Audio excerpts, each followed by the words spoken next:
Like the labyrinth? Perhaps we should all meditate on that as we make our descent. They say nobody's ever broken out of the labyrinth. Didn't say nothing about breaking in, though.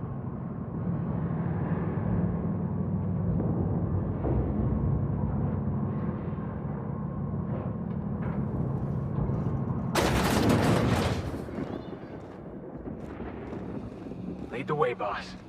I got your back.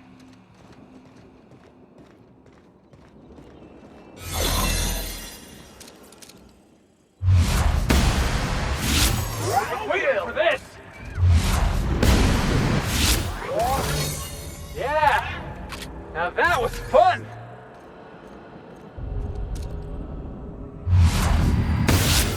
Take him down!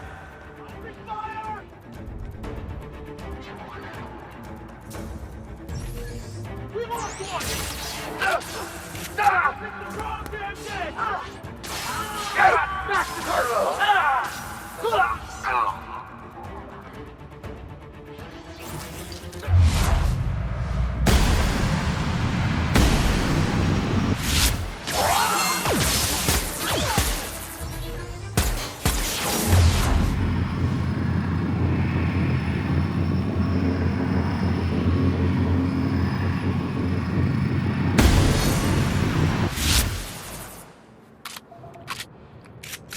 Looking good.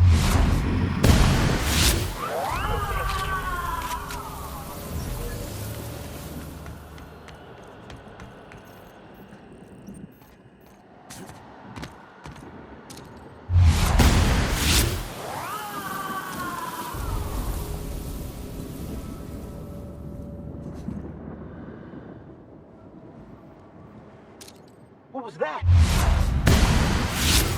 A good one hit. Here I come. May you find peace in death.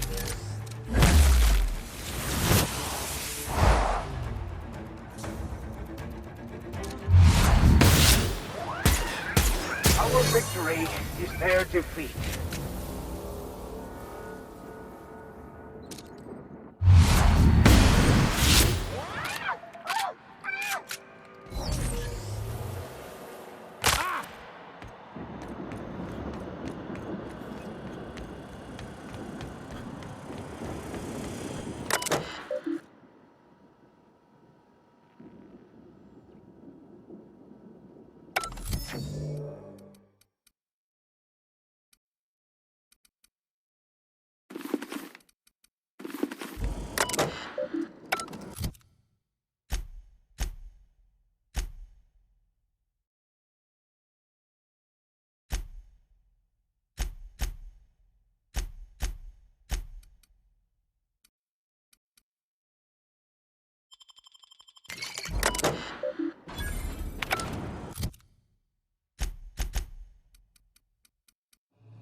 Are you?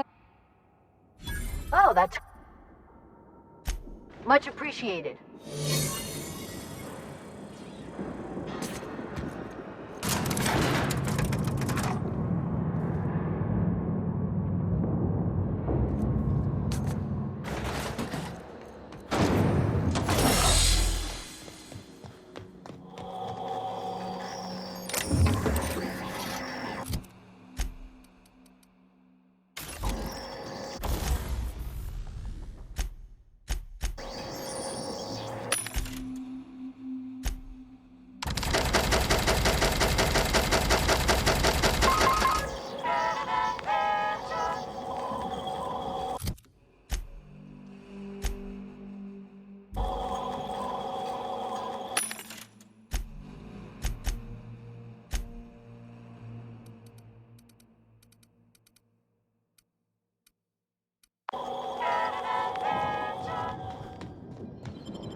Let's go, troops. Stellar Base counting on us.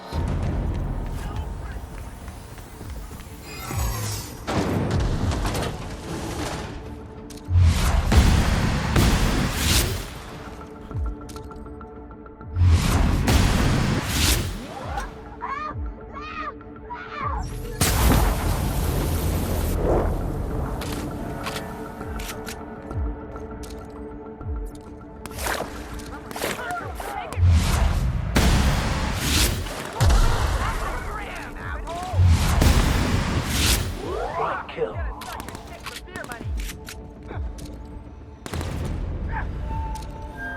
I'll find whoever did this. Get him!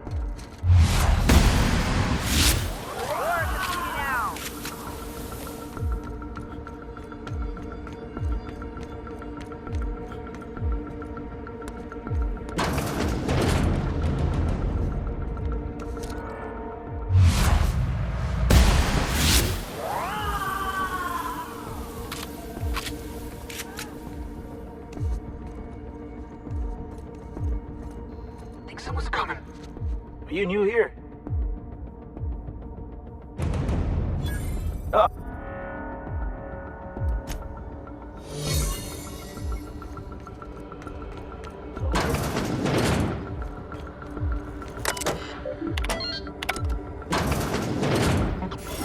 Well, look who it is. I'll be damned. I was prepping the studio for our announcement, and here you are as a bonus. And I see you've brought the kid along. Babysitters may be expensive, but they're worth it, you know. Yeah, keep talking, pal. I'll just keep thinking of a place to bury your body. And the convict, the vicar. You know, most people, once they're out of prison, don't seem keen on returning. Oh, I would go anywhere to see you fall, sir. When you go off and get yourself shot, try to avoid taking one to the face. I'll want it recognizable to show to my citizens.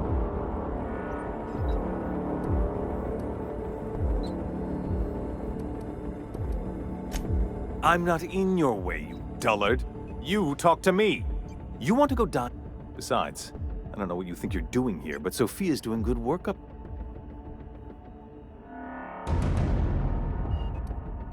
Waste of company ammo.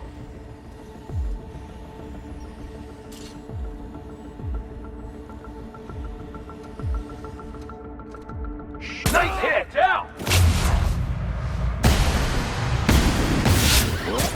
You're going down!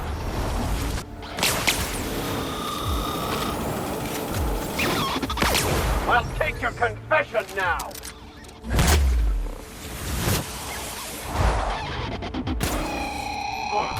That's the last of him!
All right, MSI. I'm not one for rousing speeches, but the captain needs our help. So get in there and fight!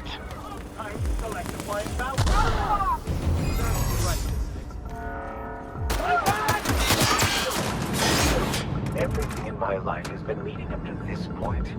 I am I believe I am ready for this. All right, boss. I'm ready. Let's do this. Captain, you have an uncanny talent for complicating my life. You've disrupted the balance of power. You've upset the natural order of things. You've introduced uncertainty, and there is nothing I despise more than uncertainty.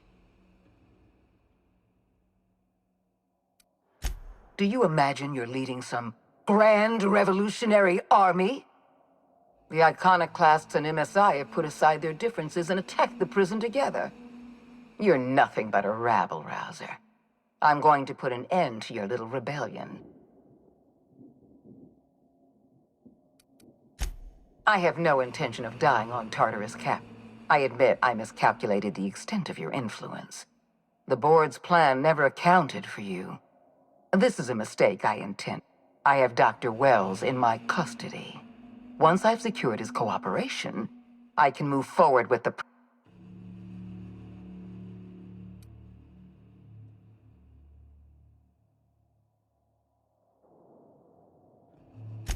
I'm aware of your propensity for violence. Halcyon is a bloodier place because of you. I take no pleasure in this. Leaving you alive is too great a...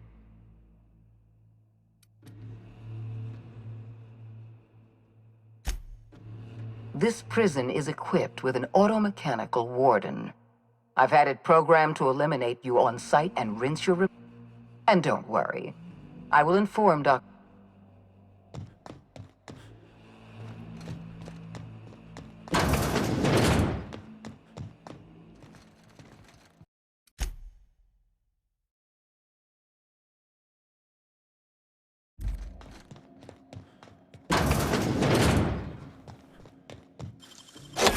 Wow!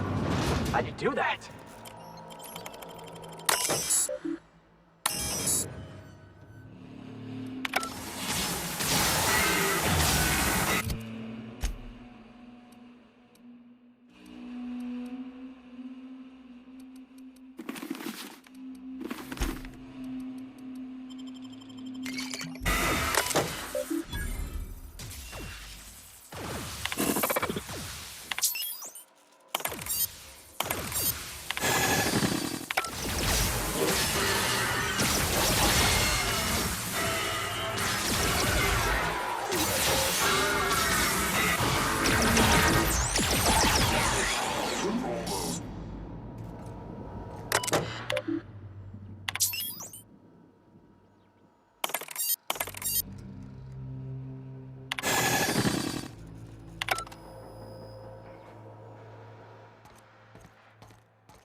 Felix!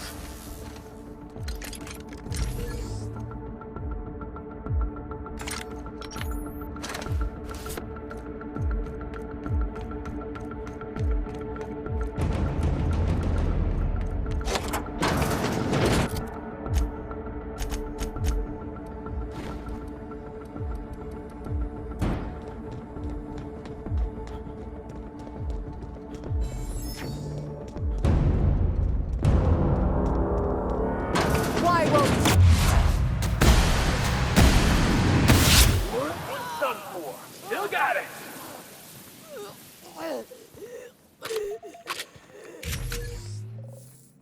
Get me out of here!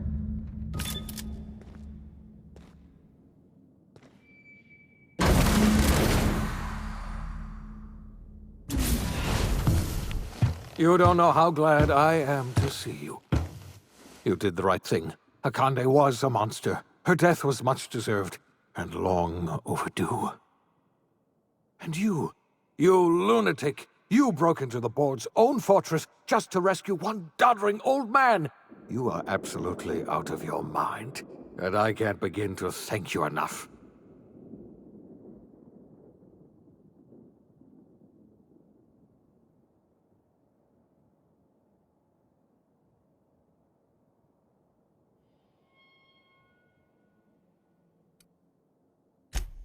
ha! All in a day's work for you, huh? You've broken the board's stranglehold on this colony, and you saved my life. But there's still so much we have yet to accomplish. You and I are going to have to work harder than ever to save Halcyon. I'm afraid the situation is far worse than any of us ever anticipated.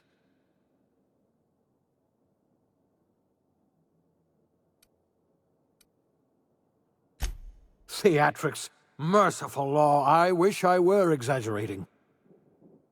Earth has gone dark. We haven't received a single message in 3 years. There's been no communication, no signals, nothing. 2 years ago, the Earth's Directorate's frigate disappeared on their way back to Earth.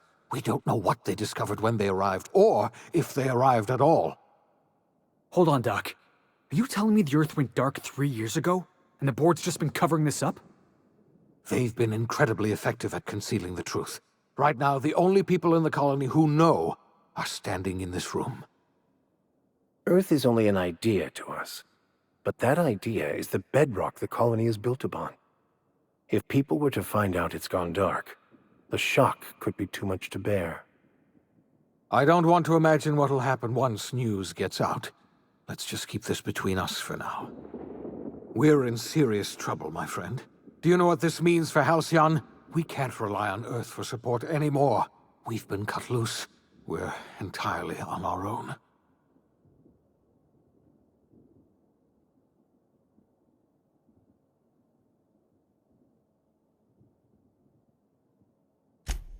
Yes, we do.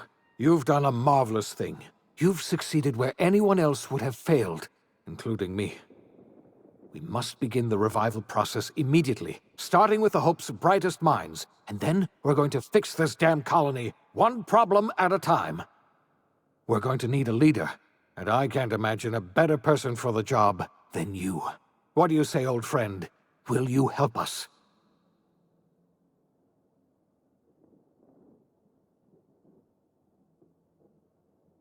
You won't hear a word of disagreement from me.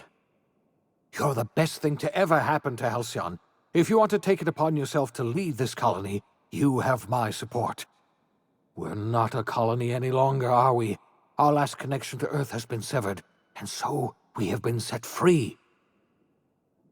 Our future is uncertain, and no one knows what tomorrow holds. Exciting, isn't it?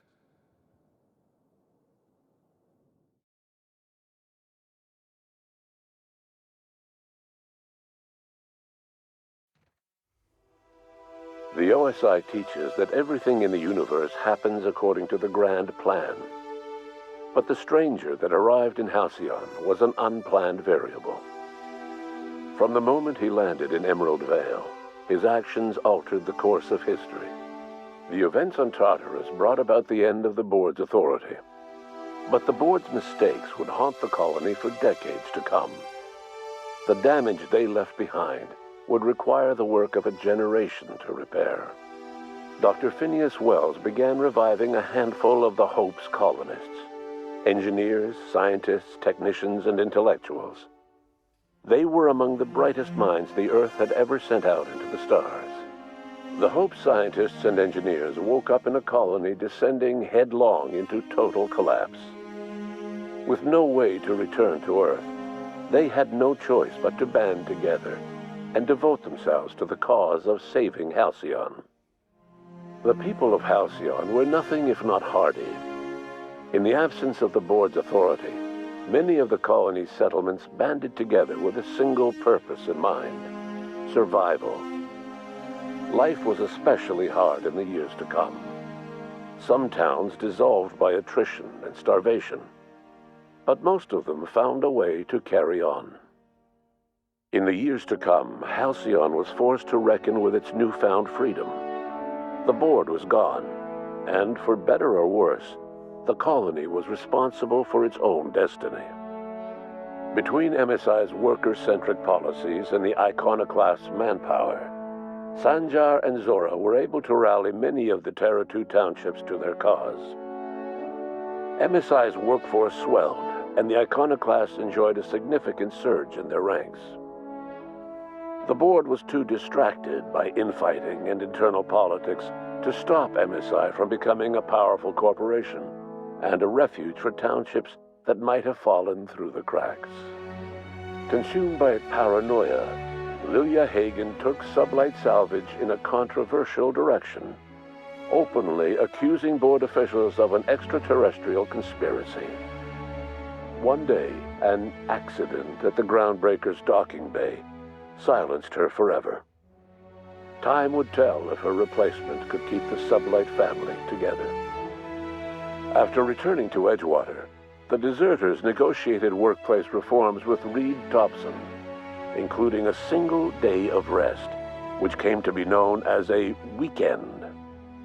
As the world around him changed, Thompson found himself pining for the old days. He was known to spend his weekends in the cantina, nursing one of the few remaining bottles of Zero-G, and repeating to himself, "It's not the best choice, it's Spacer's choice."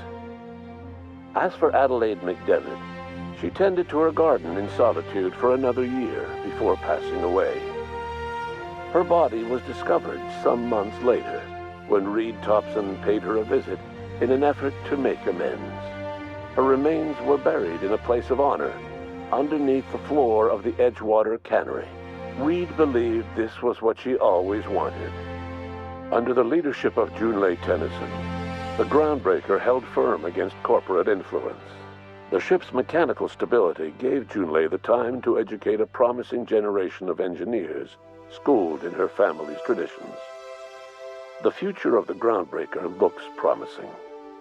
The rediscovery of the Hope and the abandonment of the lifetime employment program forced Byzantium to come to terms with some uncomfortable realities about the state of Halcyon. While Byzantines were reluctant to surrender the luxuries they'd grown accustomed to, the board's diminished authority gave them little choice in the matter. Nearly everyone had to learn to make do with less. Some even had to get jobs. It was a dark time indeed. Even the Gorgon asteroid, though a distant enigma to most of Halcyon, felt the aftershocks of your actions. Olivia and Minnie Ambrose worked together to cure the marauders Adrena Time had created. Through their partnership as scientist and administrator, they discovered the harmony that had eluded them as mother and daughter. And through years of patience and effort, they discovered the means to wean Halcyon from the scourge of Adrena Time. Their work eventually allowed Wells and his scientists to treat many of Halcyon's marauders. As their addiction waned, the colonists who had lived for so long under the thrall of Adrena Time returned to their communities and loved ones, and joined in the effort to save Halcyon. In spite of everything, the Gorgon asteroid remained a sobering reminder of the potential for progress and disaster in humanity's most ambitious efforts. The Rizzo's company in Halcyon dissolved after the collapse of the board. Needless to say, the launch of Spectrum Brown was indefinitely delayed. A stockpile of Spectrum Brown remains buried deep beneath the ruins of the old distillery, abandoned to time and attrition. With the dissolution of the board, Ruth Bellamy found herself without the two constants in her life, Byzantine culture and her sister Belinda. In the face of this new reality, she struggled to find a direction for her life. The colony had moved on from Halcyon Helen and would require new heroes in the years to come. And so Ruth Bellamy decided it was time to exit stage left. She quietly disappeared from public view. The dissolution of the board did not mean the dissolution of the ambitions of Cedric Kincannon, the charismatic leader of Sublight Underground. Cedric offered Slug's transportation services to the newly thawed colonists and set to work ferrying resources and food wherever they were most needed. For better or worse, Slug headgear became fashionable in the following years. As the board began to disintegrate, Spencer Woolrich found himself at a crossroads. Cling to what little stardom remained to him, or help usher Halcyon into its new future. To the surprise of many, perhaps himself most of all, Spencer chose the latter option. Having learned a variety of different skills in the many different roles played throughout his lengthy career, Spencer founded a radio serial dedicated to staying alive despite the odds. His subjects included how to survive violent encounters with only grazing wounds, dispense pithy one-liners for tense scenarios, and, of course, how to look good doing both. After a brief attempt at dating Helen as one person rather than two, which both Bertie and Helen found too strange, Bertie struck out on his own to try his hand at raising woolly cows. Many of his former Rangers teammates soon followed, accompanied by the woolly cow the team had originally plied with alcohol. The dairy farm thrived under Bertie's leadership and care. The Dairy Rangers privately believed that the woolly cows softened Bertie's temper considerably, although the only one brave enough to say this to his face was promptly headbutted. Due to the board's dissolution, many of the Prophet's old customers no longer found quite the same value in productivity seminars that they once had. With her business drying up, the Prophet chose to take her followers down a new path. Months later, salvagers on Eridanos found clues leading them to a seemingly abandoned bunker out in the wilderness. Inside, they discovered horribly mangled corpses, sacrificed to a blood-scrawled portrait of a sprat-headed deity. The Prophet was not among the bodies. Your influence further cemented Ellie's perspective. She understood she could never truly rely on others, so she set about making sure she wouldn't have to. With a steady income from the life insurance payouts, she was finally able to afford a ship of her own.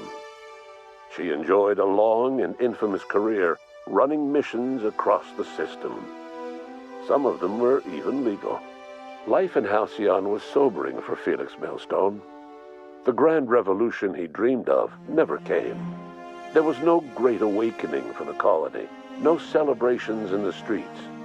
There was only the hard, desperate work of trying to repair a broken colony. Felix never had a head for numbers, but if there was labor to be done, he was there to help. Eventually, Felix realized that the work of a revolution was done with two hands. As much as he enjoyed his adventures aboard the Unreliable, the vicar, known as Max, eventually decided that it was time to move on, to live out the life he had sought so long to create. He knew there were many in the colony who carried burdens much worse than the ones he had struggled with, and he devoted himself to easing their suffering wherever he could. He only ever took up arms again to defend the defenseless.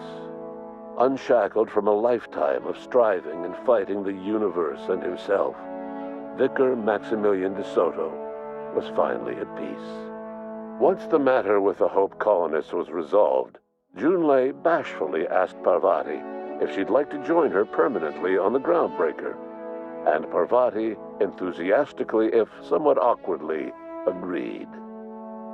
The stories of her adventures spread across the colony, and Parvati soon found herself the center of attention.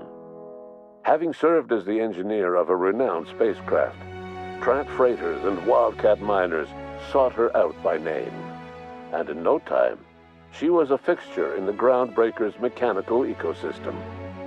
She and Junlei were never far apart. Nyoka returned to Monarch to take another crack at making a permanent life for herself. She formed the Charon Group, a mercenary outfit of ragtag survivalists and wilderness experts. Anyone in need of a guide, or just looking to throw back a beer and swap stories, could find her camping on the trail or clearing an infestation. The SAM unit that accompanied you spread awareness of the product line's superior sanitation and maintenance capabilities across what was left of the colony. This led to a boost in SAM unit sales. Did you know that SAM units are the longest-lasting, toughest-acting cleaning solution in Halcyon? Minister Clark was released from house arrest, and his contact with you gave him a sense of renewed purpose and vigor. Once it became clear that no help would be coming from Earth, he threw his considerable efforts and talents into helping Halcyon manage the crisis before it. As for Dr. Phineas Wells, he spent his remaining years in his orbital lab. He eventually came to terms with his own past and was able to forgive the mistakes of his younger self by devoting his remaining years to serving the colony. Dr. Wells was able to revive many more scientists and engineers than he first expected, thanks to the additional batch of chemicals you stole from the Ministry. Wells never forgot about the human lives that were lost in acquiring these chemicals. In the end, Dr. Wells was able to save every scientist and engineer aboard the Hope. Over the next decade, nearly all of the Hope's remaining colonists were successfully revived. Halcyon saw a period of rapid technological and scientific advancement. Breakthroughs in dietary supplements saved the colony from starvation. Geoengineering projects and social reforms began to change the structure and character of the colony. Dr. Wells laid the groundwork for the project to save the colony, but he would never live to see the fruits of his labor. He passed away a few years later. His work was carried on by the scientists and engineers he revived. Today, Halcyon has stabilized. The people of the colony work hard to adapt to their new circumstances. Nearby colonies send aid and supplies. Life will never be easy in Halcyon, but for the first time in its history, there exists a sense of real, genuine hope about the future.